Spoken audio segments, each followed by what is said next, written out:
I'd like to call to order the regular meeting of council on October 14, 2019. Mr. Christian, would you please call the roll? Campbell. Present. Council Magno. Here. Dixon. Gibbons. Here. Hannon. Present. Harrison. Present. McLean. Here. Mowry. Here. O'Brien. Present. 8 members present. At this time, can we stand for the Pledge of Allegiance?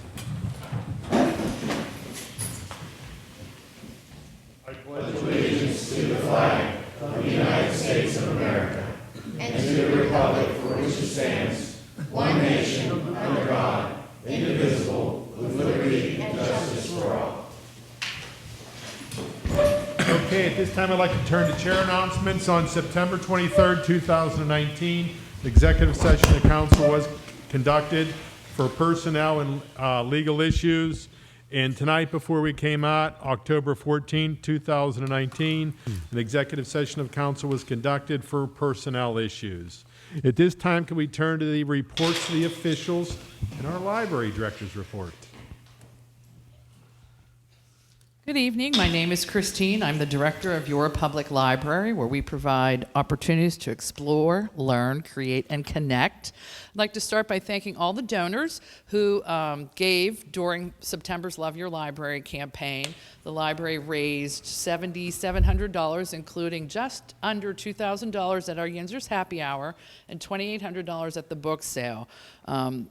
That will be matched, not dollar for dollar, but there's a $150,000 match pool available from the Buncher Foundation for all the libraries in Allegheny County. Last year, the libraries raised a little over $600,000 during the month of September.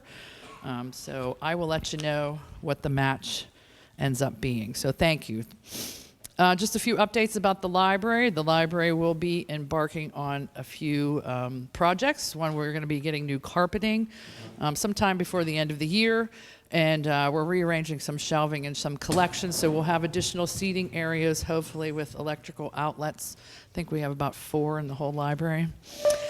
We are creating a teen lounge, which is a much-needed area in our community.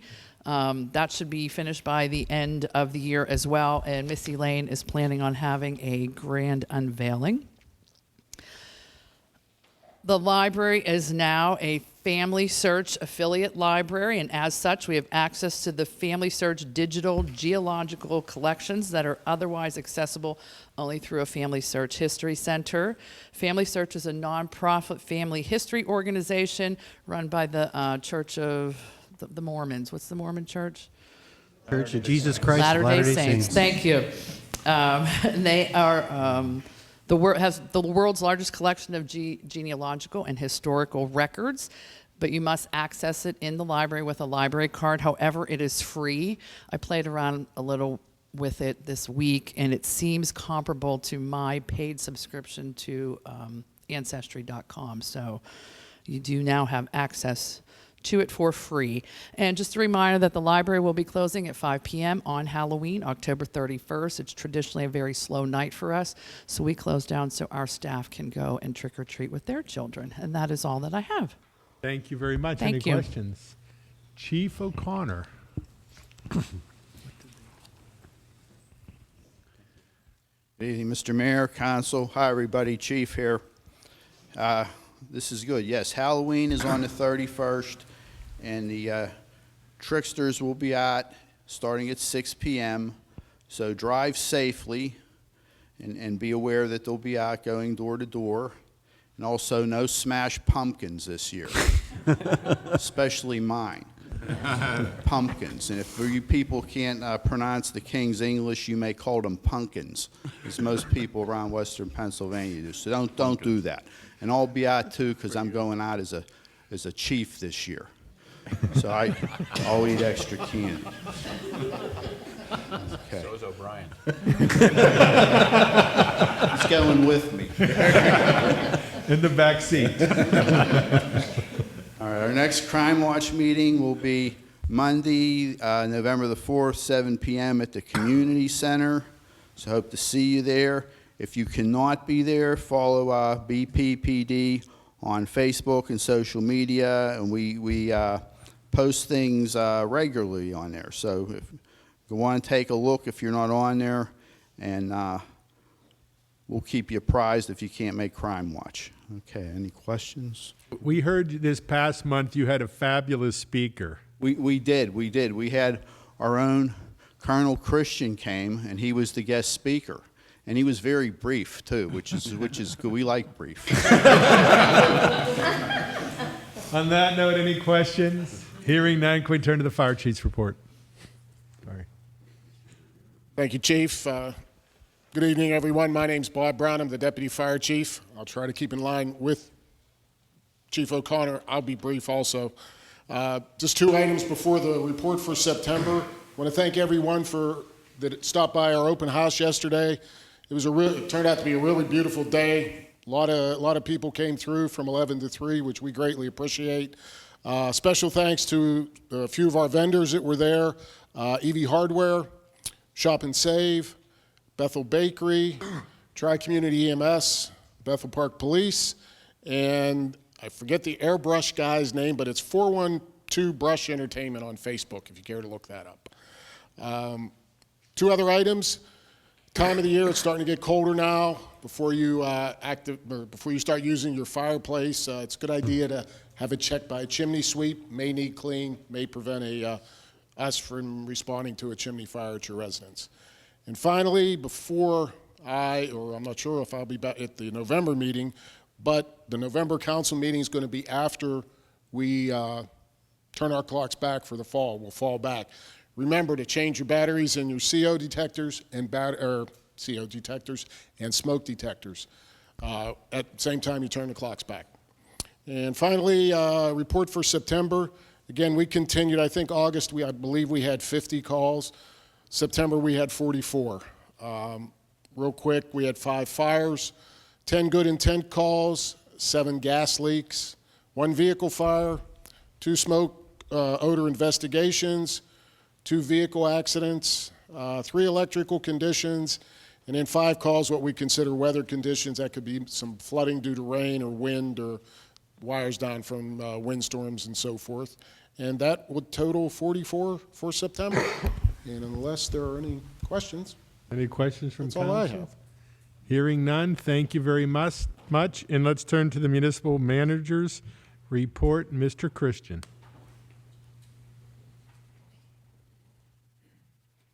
In keeping with what I started here, what my intent for municipal manager report really is to highlight and showcase some employees. So we got 2 fantastic employees here today. Robert Hicks, Mike Pompicelli, please come on up here real quick.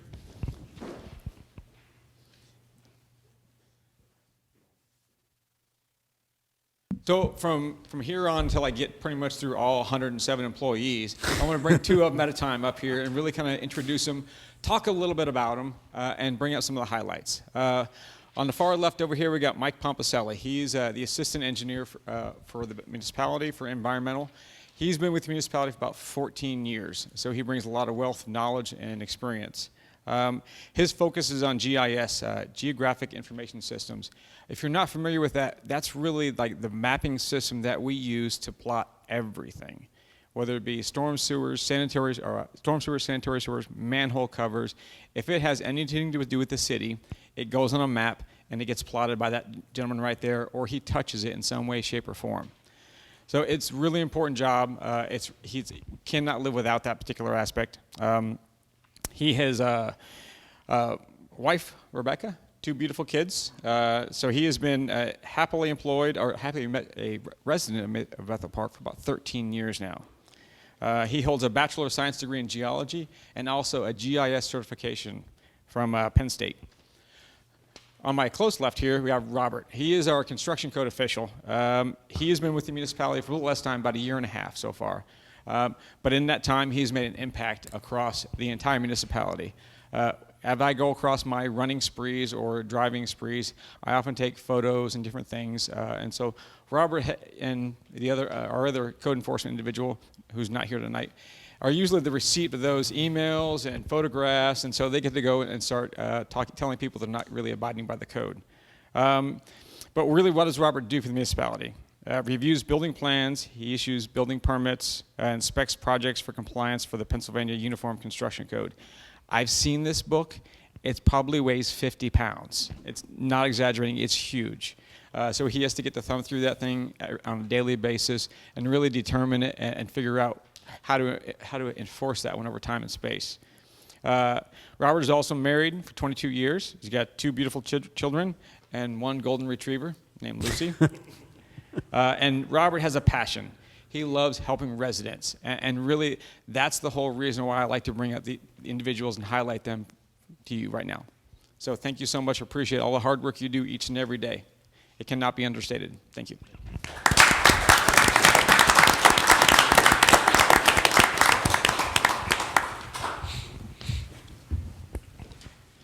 Okay, at this time, can we turn to the mayor's report and Mayor Allen?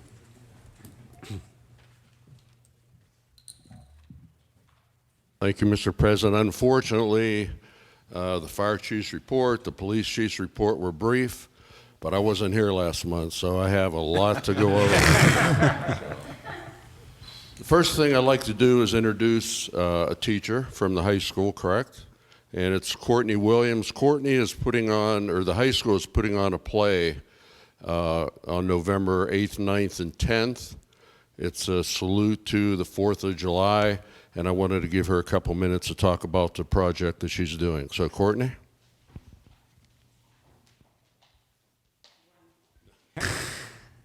Thank you. First of all, I'd like to thank Mayor Allen for graciously allowing me to present to all of you this evening. My name is Courtney Williams. I am an English teacher and the fall play director at Bethel Park High School. And this year's fall play is called Fireworks on the 4th. It is a family-friendly comedy about a recreation department that is putting together a 4th of July parade. Yes, so all kinds of hectic ensues. Now, why I'm here this evening is we're having a series of nights to recognize members of Bethel Park for the ways in which they impact all of us as a community. So on Thursday, November 7th, it is our Scout Night in which we honor Bethel Park School District Boy and Girl Scouts. And on Friday, November 8th, we will be honoring veterans and servicemen and women. And on Saturday, November 9th, we will be honoring our emergency responders. On each of those evenings, the respective scouts, veterans and servicemen and women, and our emergency responders will receive 2 complimentary tickets to the show. Additionally, for any family members of scouts, veterans and service members, and for emergency responders, their family members will receive tickets for each of those respective recognition nights for $1 each. Also, on Friday, November 9th, we will be holding a brief reception for our veterans and our servicemen and women, and that reception will be held from 6:45 until 7:15, and that will be in the principal's conference room at the high school. That's located in our main lobby, and it is just across from our auditorium. And finally, on Thursday, November 7th, we will be having tickets for $1 for all of our senior citizens. So, again, the Bethel Park High School Fall Play will be Thursday, Friday, and Saturday, November 7th, 8th, and 9th at 7:30 p.m. Tickets for our other patrons will be $5. So thank you again for allowing me to present this evening and for supporting the Bethel Park High School students in all of their theatrical endeavors. Thank you so very much. We hope to see you at the show. Thank you.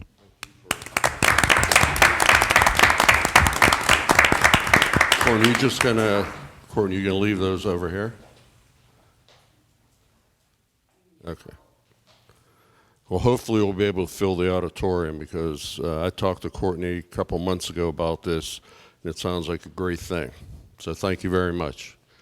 Secondly, our monthly feature is the Community Foundation. So at this time, I'd like to have Dan Duff please come up.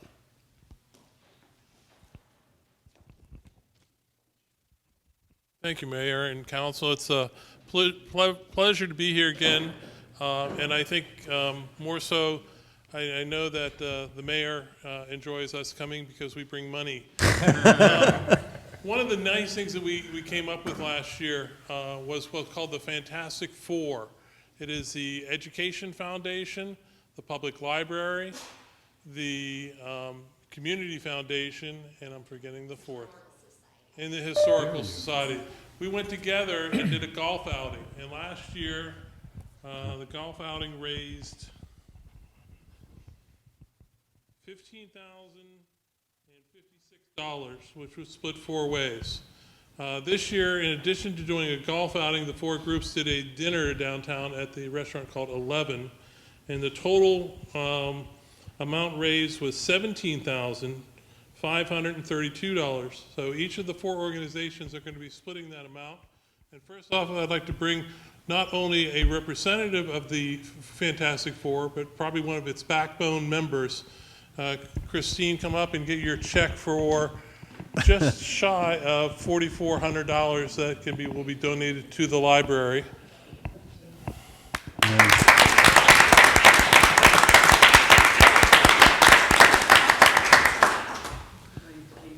Yeah, you don't get the key. And then, Mr. Mallory, would you come up and accept on behalf of the Historical Society your check for $4,382.75.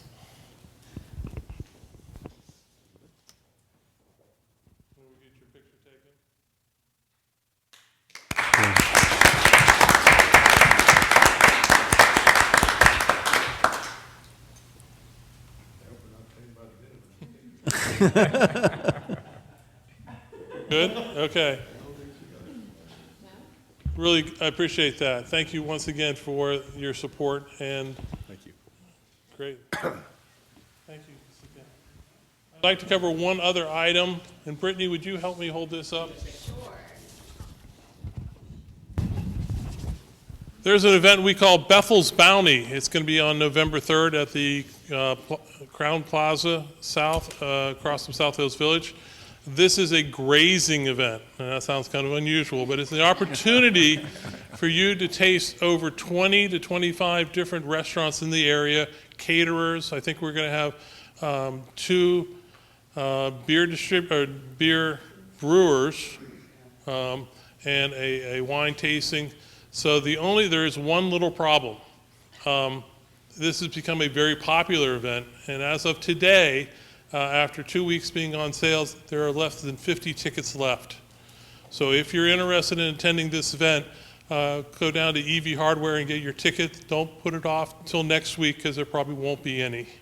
But this is one of our major fundraisers, and this is how we get to keep coming back to council and handing out checks for the quiet area, which I understand is starting construction as we speak, and the other projects that we come to you and hand out checks for all the time. So thank you, Mayor. Thank you, Council. And we'll be back with more money. Thanks, Dan. So, and just for the record, our council meeting next month, because of Veterans Day, is November 12th. So we'll expect to see you that day. Don't come Monday because we won't be here. The next item I had is, and hopefully you've heard about it because we've been talking about it, is our Halloween decorating contest. We still need judges. We need houses. And if you have a picture of a house, please include the address.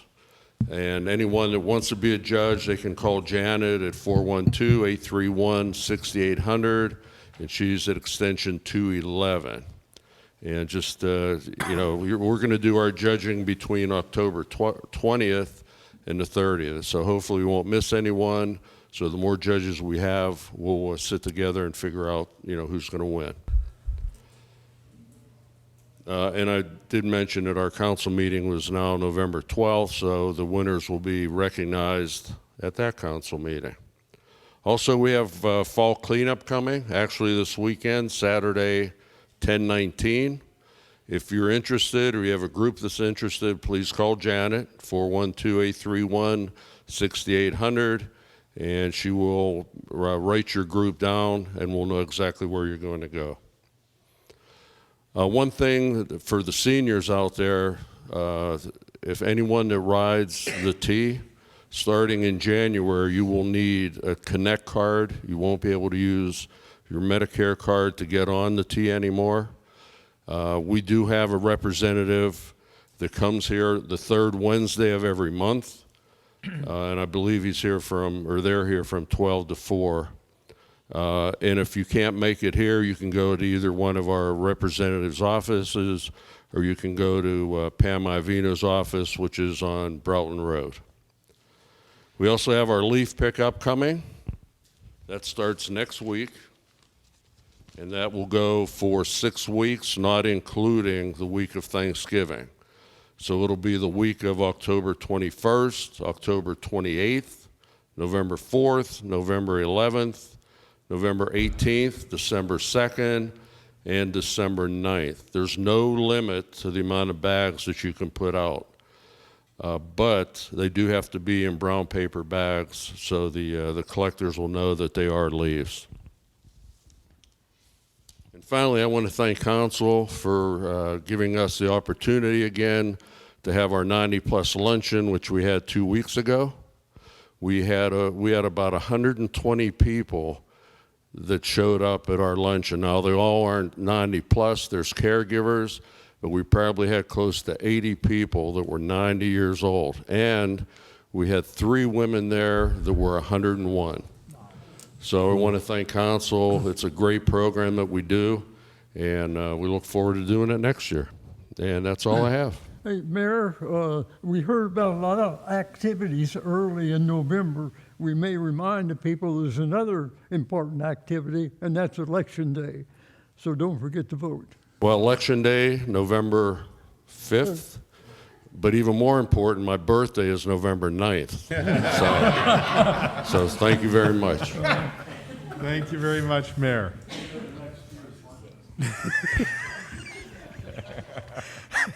Okay, at this time, I would like to, on that note, turn to approval of the minutes. Mr. Hannan.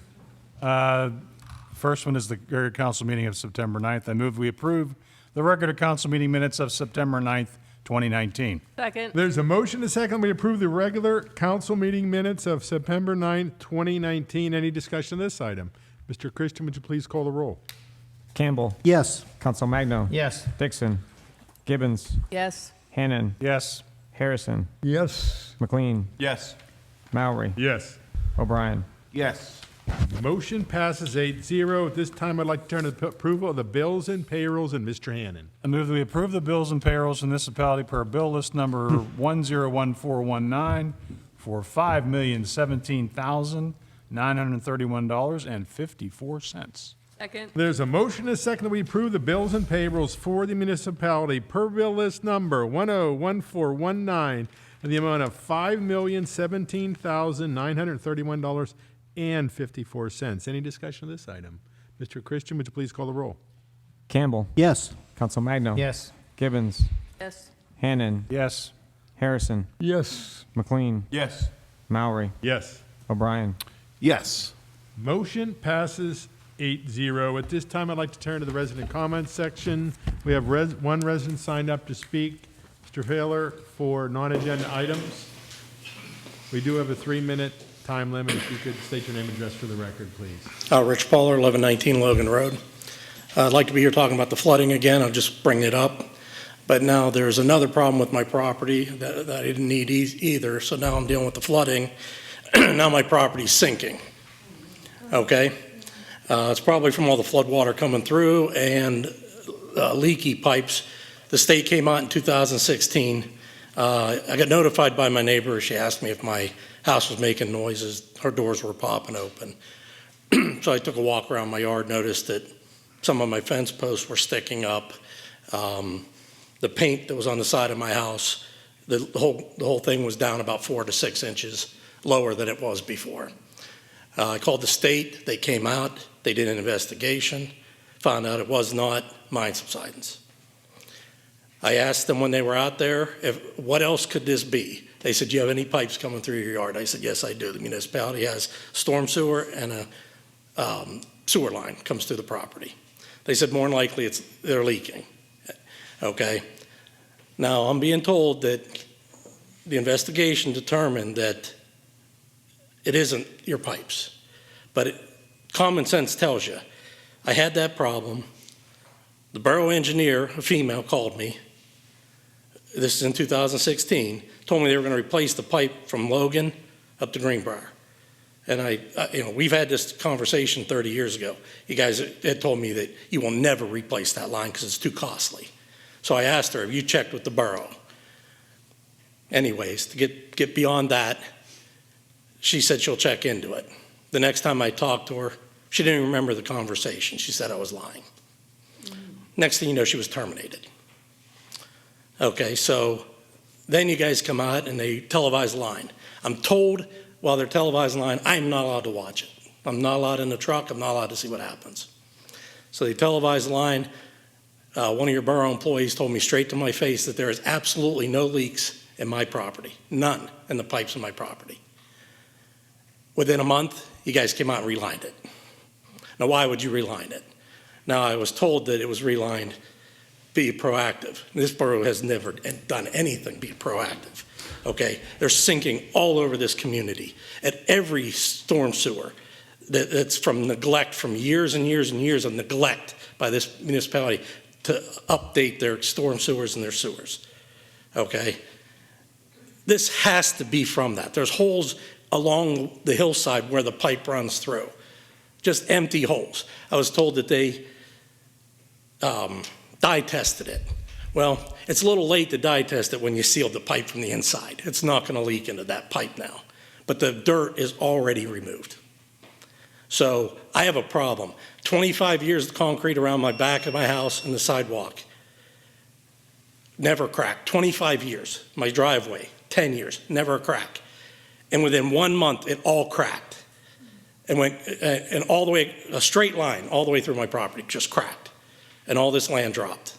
And the state acknowledged that it dropped. Okay? Now, for anybody to sit here and tell me that that's not the borough's responsibility is insane. It's insane. Okay? These holes go all the way down to your pipes. If I got to dig those pipes up and they have holes in them on the outside of that line, you're going to have problems. So, just let me know. If somebody falls in those holes or my dogs break their legs, I'm coming to you. Because I'm not paying that. Are there any other residents that would like to speak?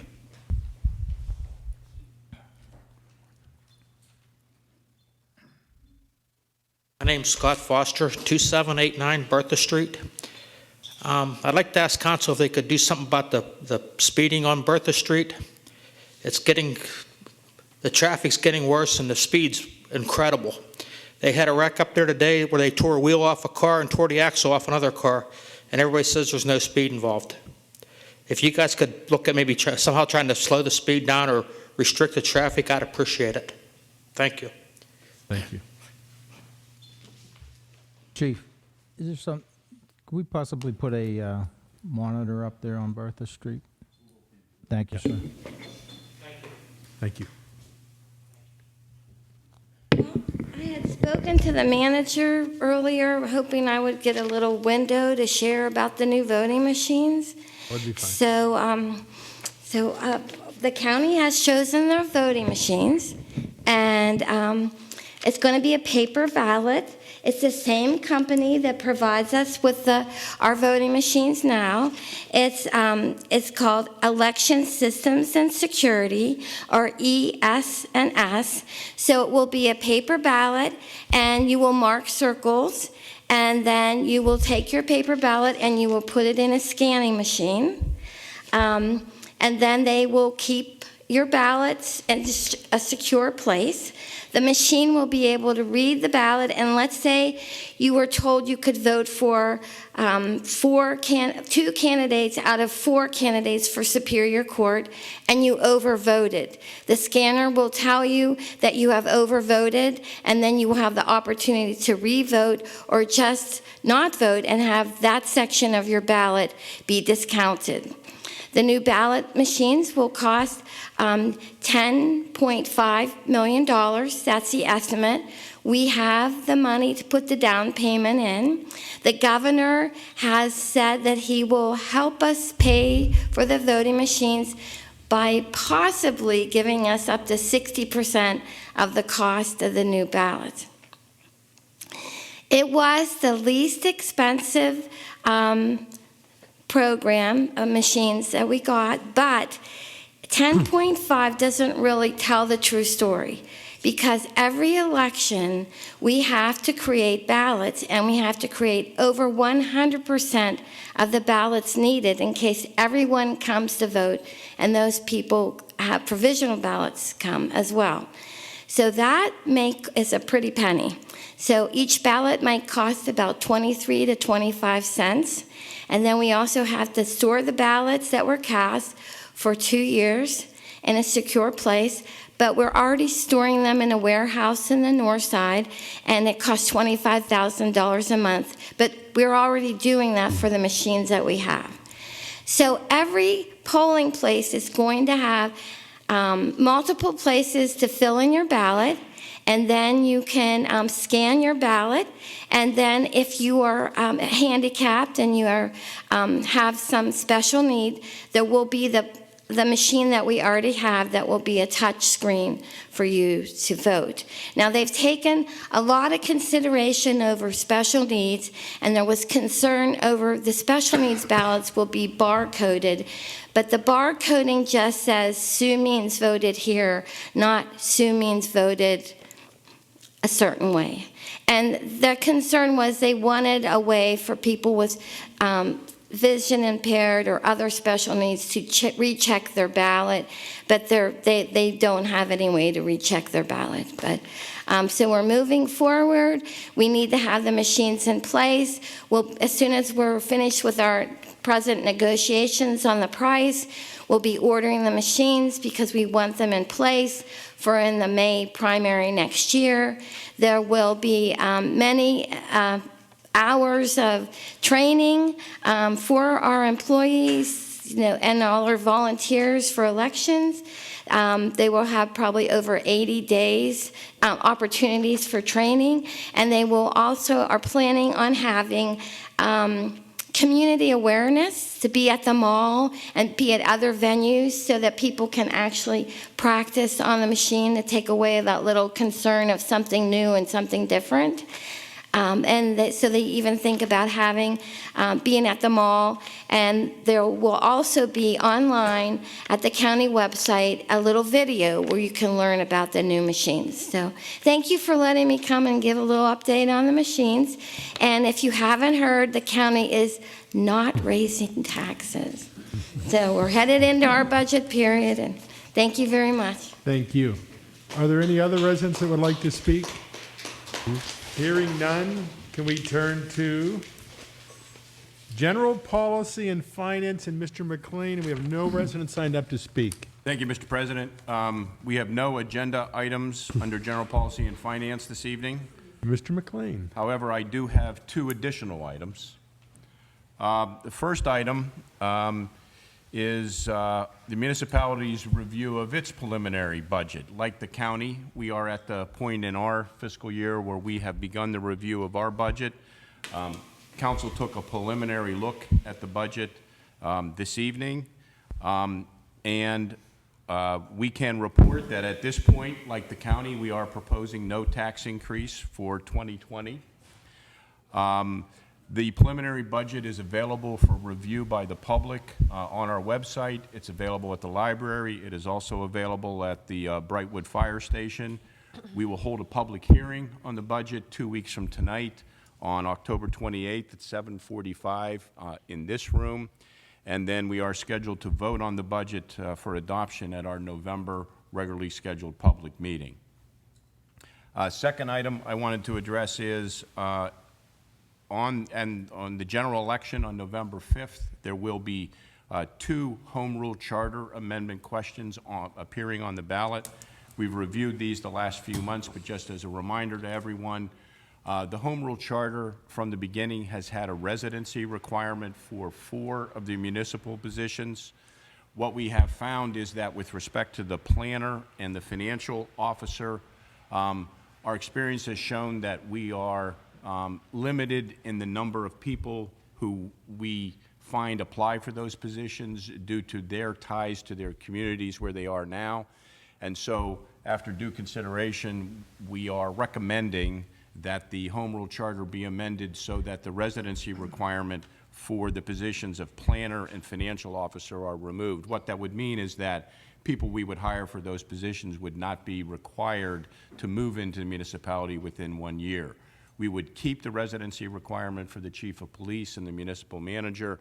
This would also not change any of the residency requirements for members of staff or members of the police force. It would just be as to those two positions. Two separate questions. They'll be on the ballot on November 5th. And if you need to review any additional information as to those two questions, that's also on the website. Thank you, Mr. Mowry. Thank you, Mr. McLean. Mr. Harrison. I would like to speak again to the Allegheny Land Trust working on acquiring the property called the Gutman property. That's on the east side of Route 88 between Milford Drive and Connor Road. It will be a green space. There won't be a recreational type activity, but there'll be trails and probably some benches to rest and just associate with the with your friends and with the fauna and flora. And there's a lot of animals and birds and that type thing to be seen. I'm speaking to it again tonight because the Allegheny Land Trust had to create a budget, and in that budget, there's a $35,000 amount that is to be accumulated by the citizens and the businesses of Bethel Park. As of today, the contribution's about $8,000 short of that $35,000. Now, what that $35,000 does for the project is encourages other sources of funds to contribute, because the citizens will have indicated to any organization that wants to contribute that they're willing to carry their part of the load. So once again, I want to, and we're coming into the part of the year where it's a sort of a gift-getting thing, religious type things, and Christmas and all that. So maybe when you're thinking about gifts, you could think about a gift to the Allegheny Land Trust. And if you want to learn a little bit more about it, you can go on the Bethel Park site, bethelpark.net, and there's a video that the gentleman who is honchoing this thing for the Allegheny Land Trust made a presentation, and I'll just tell you that the details are all the same, but the date, for instance, in that presentation, he said Layton in 19, I lost track, whatever year it said. Anyway, in the video, he's indicating that they expect to acquire the land this year, and it won't be until early next year based on the schedule they're going on. So I would certainly encourage you to make a contribution if you haven't, and hopefully in a short time we'll get up to the municipal citizens' contribution of $35,000. Thank you very much. Yeah, just to follow up on Mr. Harrison, there's two portions, as he mentioned, the $35,000 local match. The couple other areas, Senator Iovino announced a few weeks ago a $165,000 grant to go towards this project. There's a couple additional grants that hopefully will be announced if we qualify sometime no later than November on helping us work with the trust on developing the money to be able to acquire the property. So as Mr. Harrison I would encourage everybody, if you'd like to donate, go to the Allegheny Land Trust. If you send a check in on the memo portion, write Bethel Greenway, and that'll be dedicated specifically for this project. Thank you. Are there any other comments? Hearing none, can we turn to planning and zoning and Mr. Hannan? Thank you, Mr. Mowry. There are no agenda items on our planning and zoning this evening. Thank you, Mr. Hannan. Are there any additional items? Hearing none, can we turn to health, safety, and welfare, and Mr. O'Brien? Mr. Chairman, there are no items under health, safety, and welfare, although I have one. Mr. O'Brien. This is very interesting. Some time ago, an individual contacted the Bethel Park Historical Society, Mr. Murray, and all the wonderful people over there, and then Mr. Murray contacted me. A lady was interested at a place in Bethel Park called the Wave Pool, and said back when she was a younger lass that she rode a horse through some series of buildings where the wave pool was located. There's always been a question of what went on there. So with the wisdom and the excitement, we set forth to try and find some information. And through lots of documents in this wonderful book that the South Park Historical Society put together called Farmlands to Parklands, it's really an interesting story. And I will read you a few things. In 1935, the WPA, the National Youth Administration, was created.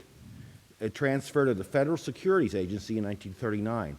They actually built a camp up there to teach youth training in machinists, in radio, carpenters, plumbers. And it was more than just that. They made dormitories. It had a kitchen, a hospital. It had caretakers and security. It's a very large facility that was right in our area. And Eleanor Roosevelt herself, who was the person who wrapped herself around this program, visited the camp in 1941. So in 1943, during the war, this camp was dissolved. So it stayed dormant. And sometime after the war, in 1948, the Army took it over. They took over 68 acres, and it's currently at the wave pool. In 1951, the Defense Department leased 68 acres adjacent to an anti-aircraft installation for the defense of Pittsburgh's industrial importance. Old granite slabs from streets, crosswalks were donated to establish gun emplacements, foundations in 1955. The Army erected a central anti-aircraft electronic control center with radar to detect enemy aircraft and direct intercepting missiles. A heavy reinforced steel and concrete building at a cost of $2.5 million was constructed to withstand a hydrogen bomb attack. This central control area would link Pittsburgh and other national Nike sites. In 1959, the site was abandoned, and all the headquarters and everything went to station in Oakdale. So what we have done is we have asked people to look into things. We found some pictures from Penn Pilot from Penn State of aerial photographs during that time, and it's all there. We found certain maps. But what we're asking for now is we really don't know exactly what was stored there, what their function was, and we may never know. But we're asking for eyewitnesses. Maybe there's some people in Bethel Park or in the South Hills that were stationed there. There were several companies of men stationed there during that time, just to try and put this little information and all together for the people of Bethel Park, and maybe eventually to erect one of those plaques recognizing that Bethel Park had contributed to the defense of Pittsburgh in the Cold War. So, at the wave pool, who would have known? Thank you, Mr. Murray. Thank you. If you do have any information you'd like to stop by the Bethel Park Historical Society, it's at the Schoolhouse Arts and History Center, 2600 South Park Road, either Tuesday or Thursday evening between 6 and 8, and Saturdays between 8 and noon. And if you're also looking for something to do, I'm sure they can find some work for you, because that's our work nights. Thank you, Mr. O'Brien. Any other comments? Mr. President. Dr. Campbell. Last year, we launched, earlier this year, we launched a new program, Live Well Bethel Park. It's actually a partnership with the Allegheny County's Department of Health. They have a program called Live Well Allegheny.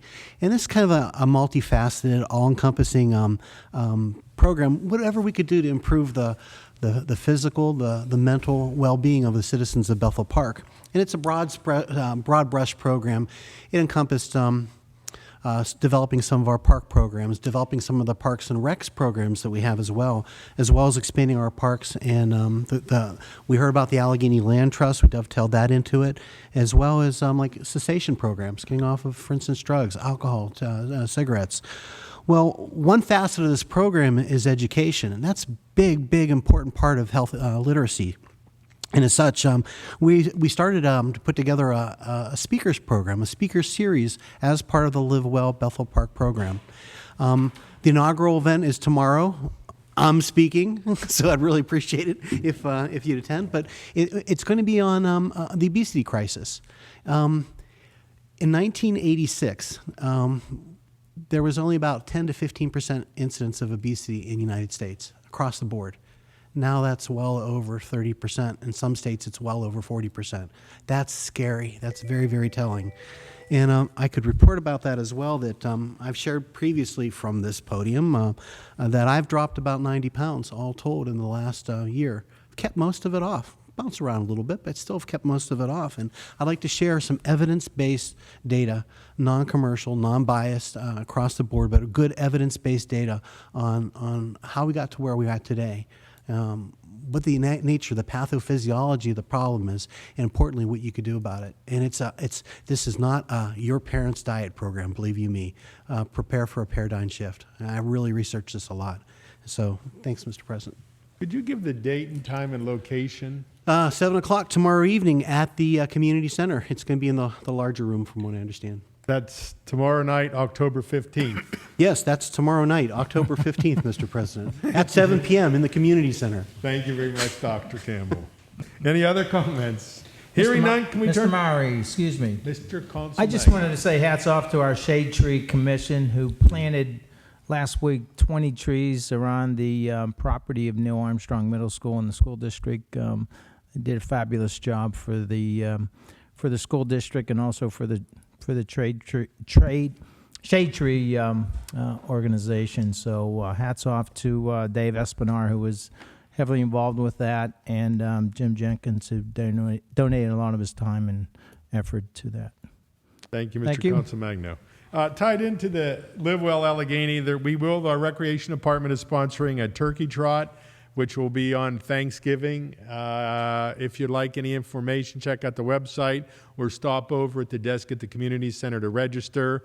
If you register by the end of October, they get a cool shirt and a pretty neat logo tied in with the Live Well Allegheny. So I would encourage everybody, if you're interested, to do that. I'll be walking it with Mr. Consul Magno, by the way. Yes, Anyhow, can we turn to Public Works and Maintenance, Ms. Gibbons? Resolution R10-14-19A, Sewage Facilities Planning Module, South Hills Village, Lifetime Fitness. I move that we approve Resolution R10-14-19A to revise the sewage facilities plan in accordance with the Director of Engineering's correspondence dated September 16th, 2019. Second. There's a motion and a second that we approve Resolution R10-14-19A to revise the sewage facilities plan in accordance with the Director of Engineering's correspondence dated September 16th, 2019. Any discussion of this item? Mr. Christian, would you please call the roll? Campbell. Yes. Consul Magno. Yes. Gibbons. Yes. Hannon. Yes. Harrison. Yes. McLean. Yes. Mowry. Yes. O'Brien. Yes. Motion passes 8-0. Ms. Gibbons. Resolution R10-14-19B, CDBG application. I move that we approve resolution number R10-14-19B in accordance with the Director of Engineering's correspondence dated October 8th, 2019. Second. There's a motion and a second. We approve resolution number R10-14-19B in accordance with the Director of Engineering's correspondence dated October 8th, 2019. Any discussion of this item? Mr. Christian, would you please call the roll? Campbell. Yes. Consul Magno. Yes. Gibbons. Yes. Hannon. Yes. Harrison. Yes. McLean. Yes. Mowry. Yes. O'Brien. Yes. Motion passes 8-0. Ms. Gibbons. There are no additional items. Are there any additional items from council? Hearing none, can I have a motion Move we to adjourn. adjourn? Second. All in favor? Aye. Meeting adjourned. Good night, everyone.